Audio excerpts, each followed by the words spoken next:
Good morning, students. Welcome to the next lecture of your physics chapter number 2, electric potential and capacitance. And today we will start with the new topic, capacitor and capacitance. In the last class we had studied about dielectrics and what is the polarization. We've understood dielectrics and polarization. Today we will be studying about capacitor and capacitance. So first of all, let us know what is capacitor. So capacitor is an arrangement of two conductors. That's it, very simple. Capacitor क्या है? It's an arrangement of two conductors which is separated by either by air और by dielectric. तो सबसे पहले हम सिर्फ air करें तो क्या है? System of two conductors separated by an insulator. Air is also an insulator.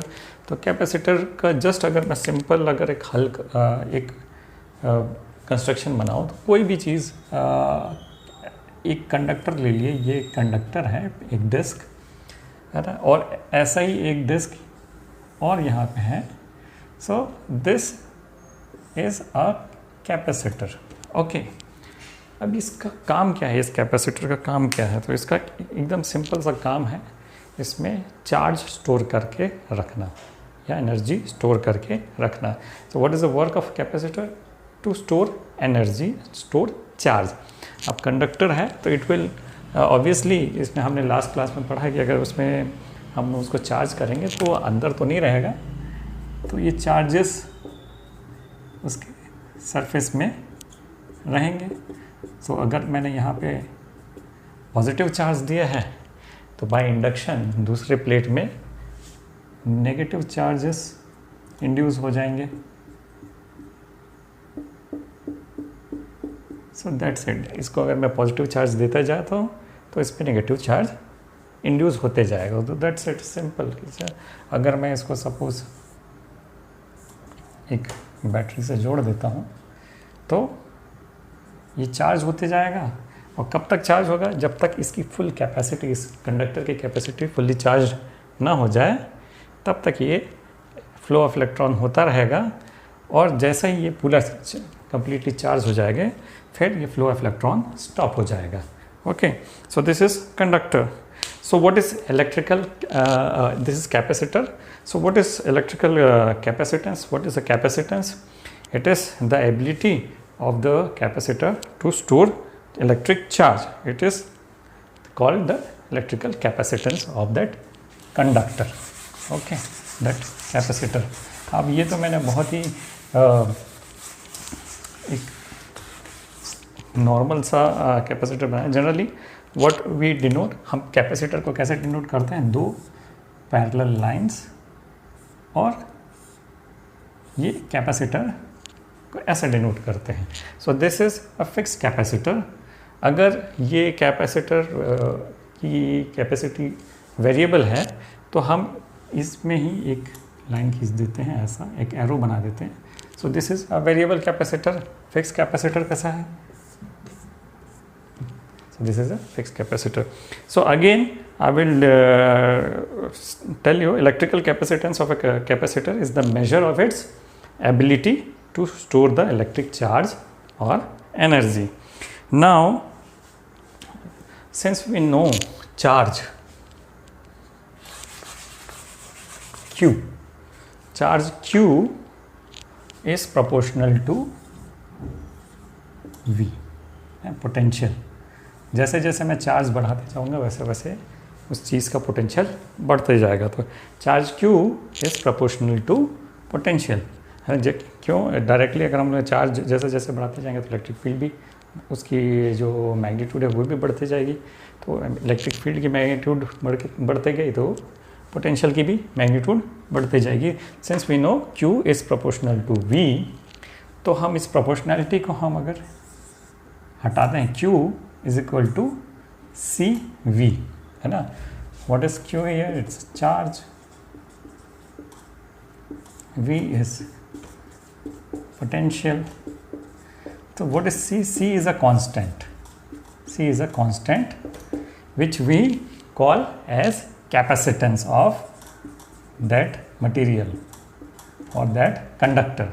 C is a constant which we call capacitance of this conductor. Okay, so proportionality constant C. So this gives C is equal to Q upon V, and this is the formula for capacitance. C is equal to Q upon V.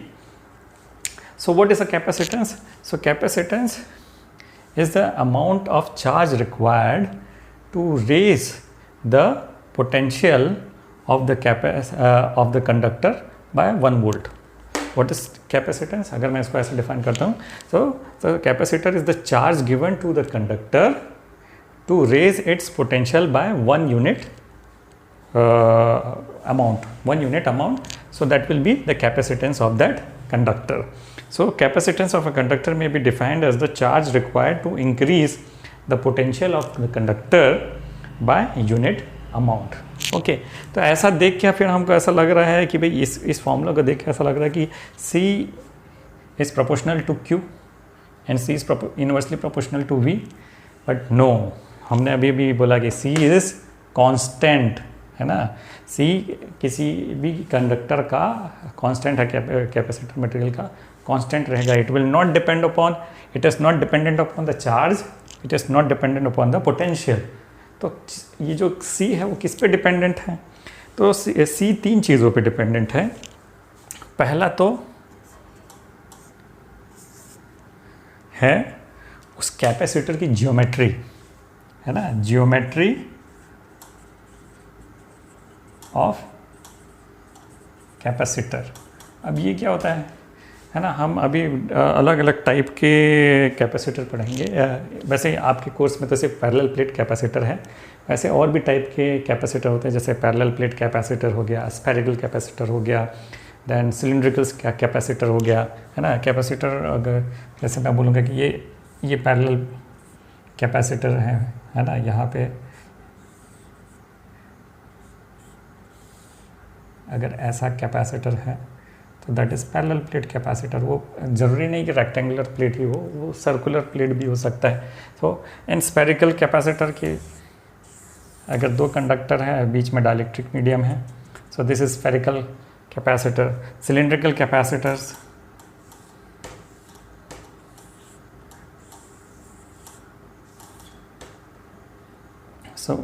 This is cylindrical capacitor. ऐसा कोई capacitor होगा तो cylindrical capacitor होगा.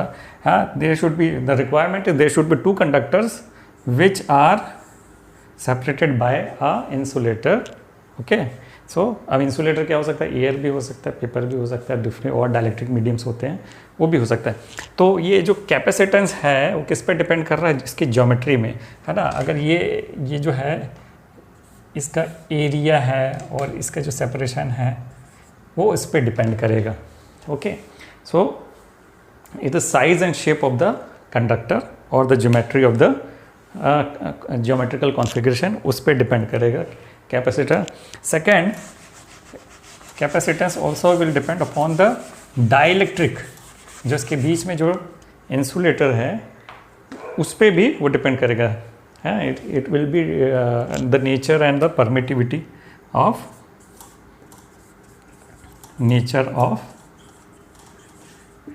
dielectric, इस पे भी depend करेगा. Okay, so the nature और permittivity of the insulator separating the conductor, इस पे डिपेंड करेगा.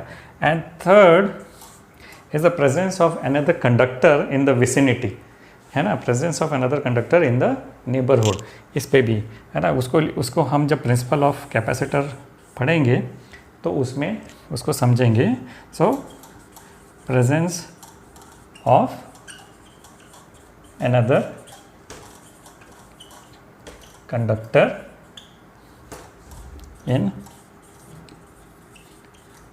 नेबरहुड. तो इन सब चीज़ों पे ये जो कैपेसिटेंस है वो डिपेंड करता है. It does not depend upon the charge, it does not depend upon the potential. Okay, so this आप इसको अच्छे से समझें. नोट डाउन करने की ज़रूरत नहीं है क्योंकि I will be sending you the notes. So what is the unit of capacitance, capacitance की यूनिट क्या है Q अपॉन V। कैपेसिटेंस की यूनिट है फैराड, है ना। उसका इसका SI यूनिट जो है, SI यूनिट इज फैराड, है ना। ये माइकल फैराडे एक जो साइंटिस्ट थे, वो उनके ऊपर में इनका नाम रखा गया है farad. So SI unit 1 farad. So but the practical unit, जो 1 फैराड जो है, it's too big a unit. जैसे 1 कूलम जो है बहुत बड़ा यूनिट है, वैसे ही 1 फैराड जो है it is also a very big unit. तो प्रैक्टिकल यूनिट क्या होगा? इसका प्रैक्टिकल यूनिट है 1 माइक्रो फैराड, है, यानी कि 10⁻⁻⁶ फैराड, या 1 नैनो फैराड 10⁻⁹ फैराड, या 1 pico farad 10⁻12 farad. These are the practical units. Okay, so 1 pico farad, 1 nano farad, ये माइक्रो फैराड। इसको अगर यूनिट में करेंगे तो N और ये micro farad, nano farad, pico farad, these are the practical units. So if I define 1 farad, okay, so suppose this capacitance, ये 1 कब होगा? जब चार्ज 1 होगा और वोल्टेज 1 होगा। So 1 farad is the amount of charge required to raise the potential of the conductor by 1 volt, है ना। तो the capacitance of conductor is 1 farad if the addition of the charge of 1 coulomb increases its potential by 1 volt। तो ये उसका definition हो गया 1 farad का। Okay, symbols मैंने बता दिया, वेरिएबल कैपेसिटर का और फिक्स कैपेसिटर का मैंने आपको बता दिया है। ओके, अब हम चलते हैं प्रिंसिपल ऑफ कैपेसिटेंस में। Now suppose this is a conductor, insulated conductor, यानी ये ग्राउंडिंग नहीं है इसकी, it's a insulated conductor, and we give this conductor some charge, है ना। यहाँ भी हम मान लेते हैं कि हम इसको पॉजिटिव चार्ज दे रहे हैं, तो कितना चार्ज दे सकते हैं, है। तो हम चार्ज देते जाएंगे, उसको देते जाएंगे और वो लेते जाएगा, कंडक्टर लेते जाएगा। कब तक लेते जाएगा? जब तक उसका पोटेंशियल मैक्सिमम ना हो जाए, है ना। So let us consider insulated metal plate A, और उसमें पॉजिटिव चार्ज हम देते जा रहे हैं, और तब तक देते जाएंगे जब तक इसका जो पोटेंशियल है वो मैक्सिमम ना हो जाए। अब उससे ज़्यादा अगर मैं इसमें चार्ज दूंगा तो ये अपने कंडक्टर उसको लीक आउट कर देगा, है ना, वो उसको अपने पास नहीं रखेगा। फॉर एग्जांपल सपोज आपको हम पूड़ी खिला रहे हैं, आप कितनी पूड़ी खाओगे, है ना। 1 खाया, 2 खाया, 3 खाया, कुछ लोग 10 भी खा लेंगे, 12 खा लेंगे। उसके बाद उसको उसके ज़्यादा खिलाया तो क्या होगा? पूरी बाहर, उससे ज़्यादा वो खा नहीं सकता है। तो भाई ऐसा ही समझिए, इसमें हम चार्ज देते जा रहे हैं, तब तक लेते जाएगा जब तक उसका पोटेंशियल मैक्सिमम ना हो जाए, और तब तक ये चार्ज लेगा। इससे ज़्यादा अगर हम चार्ज देंगे तो वो चार्ज को एक्सेप्ट नहीं करेगा, उसको लीक आउट कर देगा। तो ये कंडक्टर अभी इतना ही चार्ज लेता है। अब सपोज हम इसके पड़ोस में एक और कंडक्टर ले आते हैं बी, है ना। एक कंडक्टर ले आया हमने पड़ोस में बी। तो आपने पहले चैप्टर में जैसे पढ़ा है, क्या होगा? There'll be induction of opposite charge here, है ना। यहाँ पॉजिटिव है तो यहाँ पे क्या हो जाएगा? नेगेटिव चार्ज डेवलप हो जाएगा। इस प्लेट के नियर साइड में नेगेटिव चार्ज डेवलप हो जाएगा, नियर साइड में। ये कंडक्टर ये है अनचार्ज कंडक्टर, उसको पास लाया तो इस फेस में क्या होगा? एक नेगेटिव चार्ज इंड्यूस हो जाएगा, और उसके अपोजिट फेज में क्या होगा? उसके अपोजिट चार्ज इंड्यूस हो जाएगा, है ना। तो नियर फेस में नेगेटिव चार्ज और उसके फार फेस में पॉजिटिव चार्ज इंड्यूस हो जाएगा, इंडक्शन के कारण में ये हो जाएगा। ओके, अब ये क्या होगा कि जो नेगेटिव चार्ज है वो इस कंडक्टर के पोटेंशियल को कम करने की कोशिश करेगा। ये नेगेटिव चार्ज क्या करेगा, इस कंडक्टर के पोटेंशियल को कम करने की कोशिश करेगा, और ये जो पॉजिटिव चार्ज है वो इस कंडक्टर के पोटेंशियल को बढ़ाने की कोशिश करेगा, है ना। तो ये नेगेटिव चार्ज इस कंडक्टर के पोटेंशियल को कम करने की कोशिश करेगा, ये पॉजिटिव चार्ज को बढ़ाने की कोशिश करेगा। लेकिन कौन सा पास है, पास तो नेगेटिव चार्ज है। तो नेट इफेक्ट क्या होगा इसका, इस कंडक्टर के पोटेंशियल में it will decrease. Net effect क्या होगा कि इसका पोटेंशियल जो है डिक्रीज हो जाएगा। अब ये डिक्रीज हो जाएगा तो क्या कर सकते हैं हम, और इसको और चार्जेस दे सकते हैं। इसका पोटेंशियल तो कम हो गया, जितना पोटेंशियल इस कंडक्टर के आने से क्या हो गया, इसका पोटेंशियल कम हो गया, क्योंकि नेगेटिव चार्ज पास में है, पॉजिटिव जो चार्ज है वो दूर है, तो इसका पोटेंशियल कम हो गया। अब पोटेंशियल कम हो गया तो हम इसको और चार्जेस दे सकते हैं, हम इसको और चार्जेस दे सकते हैं। तो हमने क्या कर दिया, इस कंडक्टर को लाके इसकी कैपेसिटी टू गेन चार्ज बढ़ा दिया, है ना। क्या कर दिया हमने, इसकी this conductor's capacity to accept more charges has now increased by, why it has increased, because we have decrease the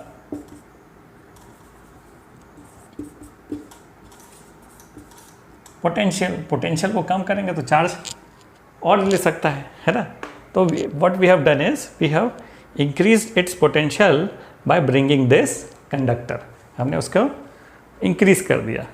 अब आगे क्या करते हैं हम, आगे आप ये करते हैं कि अब क्या करते हैं हम, इस कंडक्टर B को के जो फार साइड वाला जो प्लेट है उसको ग्राउंड कर देते हैं, यानी इसको ग्राउंडिंग कर दिया। अब ग्राउंडिंग कर दिया तो क्या हो गया कि इलेक्ट्रॉन्स जो अर्थ से आएंगे और इस पॉजिटिव चार्ज को नलीफाई कर देंगे। क्या करते जाएंगे, इसको नलीफाई करते जाएंगे, है ना। इलेक्ट्रॉन्स फ्लो होगा अर्थ से और इस पॉजिटिव चार्ज को न्यूट्रलाइज कर देंगे। हम जैसे ये ग्राउंड किया तो ये जो पॉजिटिव चार्ज था वो न्यूट्रलाइज हो गया। अब क्या हुआ, न्यूट्रलाइज होने से क्या हुआ कि इसका जो ये पॉजिटिव चार्ज का जो इफेक्ट था इसके पोटेंशियल को बढ़ाने का, वो तो हट गया। तो इसका मतलब है इसका जो पोटेंशियल है और कम हो गया, because of this negative charge इसका पोटेंशियल और कम हो गया। और ये पोटेंशियल कम होने से क्या हो गया, इसकी चार्ज लेने की कैपेसिटी और बढ़ गई, इसको चार्ज लेने की और कैपेसिटी बढ़ गई। हाँ, it can take much more charges now, और चार्जेस ले सकता है। So what we have done here is by introducing this conductor we have increase the capacitance of this conductor A। एक अनचार्ज कंडक्टर को जैसे ही हमने इस चार्ज कंडक्टर के पास लाया तो इसकी जो कैपेसिटी है चार्ज गेन करने की वो बढ़ गई। सो आई विल रीड नाउ, यही चीज़ हमने नोट्स में लिखा है कि let us consider an insulated metal plate A, let some positive charge be given to this plate till its potential becomes maximum, है ना। इसको तब तक पोटेंशियल पॉजिटिव चार्ज दो जब तक इसका पोटेंशियल मैक्सिमम हो गया। So no further charge can be given to this plate as it would leak out, ठीक है। Now if we bring another insulated plate B near the plate A, by induction a negative charge is produced on the nearer face of B and an equal positive charge develops on the farther face of B. The induced negative charge tends to decrease the potential of A and the induced positive charge tends to increase the potential of A. As the induced negative charge is closer to A, it is more effective. The overall potential of A reduces and hence some more charges can be given to A to raise its potential to same maximum value. Thus, capacity of the conductor A has increased by bringing another uncharged conductor in its vicinity. Now connect the plate B to earth. Now, the induced positive charge on B is neutralized by electrons flowing from the earth. The induced negative charge on B, however, stays at is as it is bound to positive charge of A. Because of this, the potential of A is greatly reduced. Thus, a large amount of charge can be given to A to raise it to the maximum potential, and this is the principle of capacitor. Okay. तो क्या है कि हमने एक अनचार्ज plate को अनचार्ज conductor को इसके पास लाके हमने क्या कर दिया, इसके कैपेसिटेंस को और बढ़ा दिया, है ना, इसके capacity to take more charges को बढ़ा दिया। क्यों बढ़ा दिया? क्योंकि जैसे इसको हमने पास में लाया तो इसका जो नेट पोटेंशियल है वो डिक्रीज़ हो गया, ये डिक्रीज़ हो गया। अगर ये देखिए इसमें ये चीज़ है कि अगर मैं इसको डिक्रीज़ करूँगा तो ये इंक्रीज़ होगा, है ना, और अगर ये इंक्रीज़ करेंगे तो चार्ज डिक्रीज़ होगा, क्योंकि ये कांस्टेंट है, ये इसका रेशियो हमेशा कांस्टेंट रहना चाहिए, है ना। वोल्ट अगर ये बढ़ाया तो ये कम होगा, और अगर चार्ज ज़्यादा चाहिए तो मुझे ये पोटेंशियल को रिड्यूस करना पड़ेगा। तो वैसे ही इसमें जैसे ही इस प्लेट को लाया, इसके जो नेट पोटेंशियल है वो डिक्रीज़ हो गई, और नेट पोटेंशियल डिक्रीज़ हो गई तो इसकी capacity to take more charges increase. अब ये चार्ज स्टोर करके क्या मिलेगा? चार्ज स्टोर करके कहीं आपने कैपेसिटर देखा है क्या? जब ज़रूरत पड़ती है कि एक शॉर्ट टाइम पे बहुत ज़्यादा एनर्जी की ज़रूरत होती है, उस जगह पे कैपेसिटर लगाया जाता है ना, यानी तुरंत। जैसे कि फॉर एग्जांपल आपके पंखों में कैपेसिटर लगा होता है, उसको कंडेंसर भी बोलते हैं।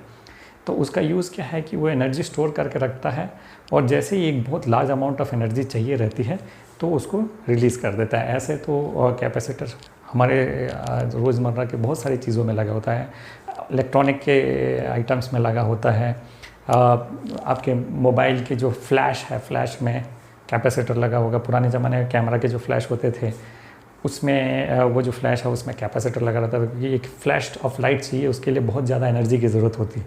तो वो एनर्जी कहाँ से मिलेगी? ये स्टोर्ड एनर्जी को यूज़ करते थे। तो ऐसा ही बहुत सारे जगह हैं, इसी सर्किट्स में हम आगे पढ़ेंगे, वहाँ पे भी कैपेसिटर यूज़ होता है। तो अब एक चीज़ हमको करना है कि जैसे कि मैंने बोला कि capacitor is constant, it's a constant and it's fixed for certain conductor, है ना।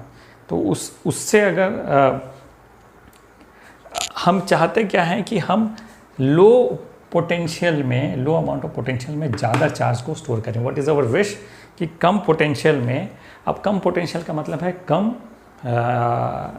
इलेक्ट्रोस्टैटिक फील्ड, इस इलेक्ट्रोस्टैटिक पोटेंशियल कम रहेगा, यानी इलेक्ट्रोस्टैटिक फील्ड कम रहेगा। कम इलेक्ट्रोस्टैटिक फील्ड में हम ज़्यादा से ज़्यादा चार्ज को स्टोर करना चाहते हैं। अगर हम स्ट्रॉन्ग इलेक्ट्रोस्टैटिक फील्ड कर देंगे तो क्या होगा? इसका इसको बढ़ाते जाएंगे ताकि ये we will be stronger and stronger, electrostatic field will become stronger and stronger. तो क्या होगा? सो एज वी नो कि जैसे जैसे इलेक्ट्रोस्टैटिक फील्ड को हम बढ़ाएंगे तो वो क्या करेंगे, अपने सराउंडिंग में जो विसिनिटी जो है, जैसे कि फॉर एग्जांपल एयर ही है, तो अगर हम इलेक्ट्रोस्टैटिक फील्ड को बढ़ाते गए तो क्या होगा कि वो अल्टीमेटली जो एयर का जो इंसुलेटिंग प्रॉपर्टी वो ब्रेक डाउन हो जाएगा, उसके एटम्स को वो ब्रेक करेगा, और जो इंसुलेटिंग प्रॉपर्टी है उसकी एयर की, वो एयर आयनाइज हो जाएगा। एयर आयनाइज हो जाएगा तो वो पॉजिटिव चार्ज और नेगेटिव चार्ज में कन्वर्ट हो जाएगा, और पॉजिटिव चार्ज और नेगेटिव चार्ज में कन्वर्ट हो जाएगा तो ये जो इंसुलेटिंग प्रॉपर्टी है उसकी वो ख़त्म हो जाएगी, वो कंडक्टर की तरह बिहेव करेगा। और ये कंडक्टर की तरह बिहेव करेगा तो सपोज़ हमने, अगर ये दो प्लेट हैं जो कंडक्टर हैं और ये इंसुलेटर है ना, तो कंडक्टर की तरह बिहेव करेगा, तो मतलब इसका मतलब है कि ये जो, मैं आपको बहुत सिंपली प्रैक्टिकली बताऊंगा कि ये एक जुड़ गया ये, है ना, और ये जुड़ गया तो ये तो क्या हुआ, जुड़ गया तो फिर वो तो सेम पोटेंशियल में आ गया, दोनों में पोटेंशियल डिफरेंस है ही नहीं, पोटेंशियल डिफरेंस ज़ीरो हो गया। पोटेंशियल डिफरेंस ज़ीरो हो गया तो इसकी जो कैपेसिटेंस जो कैपेसिटी है चार्ज स्टोर करने की वो ख़त्म हो गई, और ये तो एक क्लोज सर्किट बन जाएगा। तो बस यहाँ पे कुछ चार्ज स्टोर नहीं होगा, electrons will flow freely from one side of the circuit to the other side. तो पूरा टोटल जो यूज़फुलनेस था वो कैपेसिटर का वो ख़त्म हो जाएगा, कुछ स्टोर नहीं होगा, बस सर्कुलेट होते रहेगा। तो this strong electric field, so high potential difference implies strong electric field around the conductors. अब स्ट्रॉन्ग इलेक्ट्रिक फील्ड होगा तो this would ionise the surrounding air and accelerate the charge so produce two oppositely charge plates, thereby partly neutralising the charges of the capacitor plate, है ना. तो it will neutralise the charges of the capacitor plate. In other words, the charge of the capacitor leaks away due to the reduction in insulating property of the insulating medium. तो इसका मतलब ये है कि एक कैपेसिटर है, capacitor की एक लिमिटिंग वोल्टेज है, लिमिटिंग इलेक्ट्रिक फील्ड है. उससे ज़्यादा इलेक्ट्रिक फील्ड दूंगा तो उसकी जो प्रॉपर्टी, कैपेसिटेंस प्रॉपर्टी, वो लॉस्ट हो जाएगी, है ना. और उसी वोल्टेज को हम बोलेंगे उसकी डाइलेक्ट्रिक स्ट्रेंथ, है ना. उसको क्या बोलेंगे हम? उसको डाइलेक्ट्रिक स्ट्रेंथ. तो what is dielectric strength? The maximum electric field that a dielectric medium can withstand without breaking down of its insulating property is called its dielectric strength. तो एक कैपेसिटर का एक डाइलेक्ट्रिक स्ट्रेंथ होगा, कोई भी एक capacitor है उसका एक डाइलेक्ट्रिक स्ट्रेंथ रहेगा. वो डाइलेक्ट्रिक स्ट्रेंथ क्या है? एक जो मैक्सिमम इलेक्ट्रिक फील्ड जो वो विथस्टैंड कर सकता है without breaking down its insulating property. उसके बीच में जो इंसुलेटर है उसकी डाइलेक्ट्रिक प्रॉपर्टी ख़त्म ना हो, इतना वो इलेक्ट्रिक फील्ड वो लिमिटिंग है, वो लिमिटिंग इलेक्ट्रिक फील्ड. उससे ज़्यादा दिया तो वो ख़त्म हो गया, वो कैपेसिटर ख़त्म हो जाएगा. Okay. So, hence for a capacitor to store large amount of charge, its capacitance should be large enough so that the potential difference and hence the electric field do not exceed the breakdown limits, है ना. तो एक capacitor को effectively काम करने के लिए C बड़ा होना चाहिए, C बड़ा होना चाहिए. तो ये C अगर बड़ा होगा तो इसका मतलब क्या है? It can store large charges at relatively low potentials, है ना. लो इलेक्ट्रिक फील्ड में, रिलेटिवली लो इलेक्ट्रिक फील्ड में ये लार्ज चार्ज को स्टोर कर सकते हैं. तो कैपेसिटेंस वैल्यू हाई है, उसका मतलब क्या है? अगर ज़्यादा कैपेसिटेंस का है, इसका मतलब ये है कि it can store large amount of charges at relatively low potential. Okay. तो जैसे मैंने बोला कि भाई एक डाइलेक्ट्रिक स्ट्रेंथ है, तो dielectric strength of air is 3 × 10⁶ volt पर मीटर, है ना. एयर का डाइलेक्ट्रिक स्ट्रेंथ क्या है? 3 × 10⁶ वोल्ट पर मीटर, है ना. इससे ज़्यादा अगर हम वोल्टेज दिए कैपेसिटर में तो उसका काम ख़त्म हो जाएगा. So this is all about capacitor and the principle of capacitor. In the next class we'll study in detail about the parallel plate capacitor, the energy stored in the capacitor, and we will also look into the spherical capacitor, though it is not in your course. Thank you.